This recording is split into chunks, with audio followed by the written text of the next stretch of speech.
Esto es El Mundo Inquietante. Dennis Nils, el asesino de la corbata.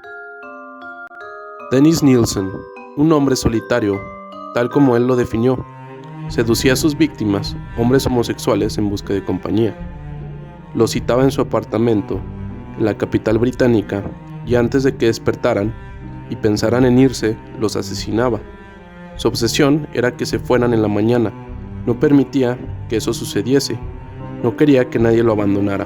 Luego, una vez muertos, el carnicero desmembraba sus cuerpos pedazo por pedazo y ocultaba sus partes en un cobertizo.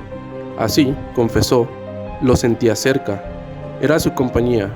Cuando empezaban a descomponerse y el olor se volvía nauseabundo, Nilsen los enterraba en su jardín, convertido con el paso del tiempo en un cementerio personal. Una comunión espiritual era lo que lo mantenía conectado con ellos. Nilsen nació en Flensburgo, Escocia, en noviembre de 1945. Su infancia, según narró, fue solitaria, no se sentía querido. Fue recién en 1978 cuando invitó a un joven a su apartamento en Londres. Durmieron juntos y al despertar, el asesino, al día siguiente, supo que en pocos minutos su improvisado amante se iría. Fue por eso que lo mató y así comenzó la cadena de crímenes perversos. El asesino seducía a la mayoría de sus víctimas en un conocido bar londinense llamado Black Cap.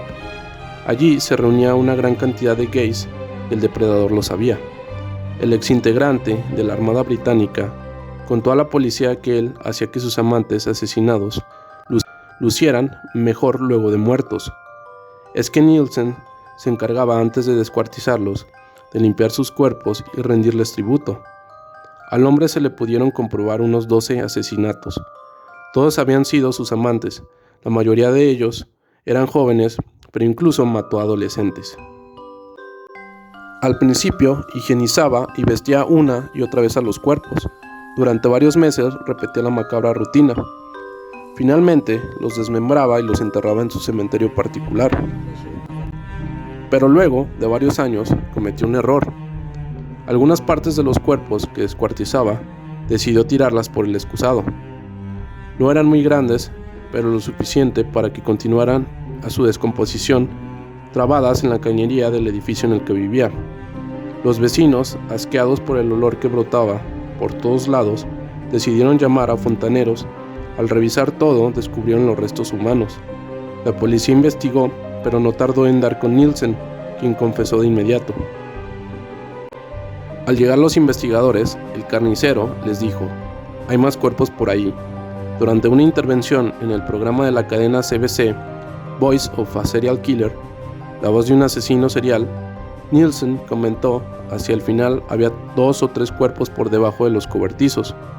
Comenzaron a acumularse. Cuando llegó el verano, el calor era un problema por el olor. Por eso sabía que tenía que lidiar con ese problema. Entonces pensé en cuál era la causa del olor, y llegué a la conclusión de que eran las tripas, las partes blandas de los cuerpos, los órganos y cosas por el estilo. Fue detenido el 9 de febrero de 1983. Nilsen fue condenado por 6 muertes. Pero se sabía que había otras víctimas, nunca identificadas, que pasaron por su cama y su cuchilla de carnicero, que aún conservaba. Y llegué a la conclusión de que eran las tripas, las partes blandas de los cuerpos, los órganos y cosas por el estilo. Fue detenido el 9 de febrero de 1983. Nilsen fue condenado por 6 muertes.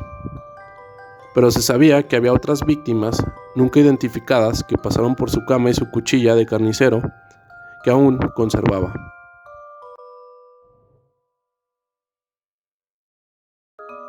Esto fue El Mundo Inquietante. Buenas noches. Sígueme en mi canal en YouTube, Mundo Inquietante.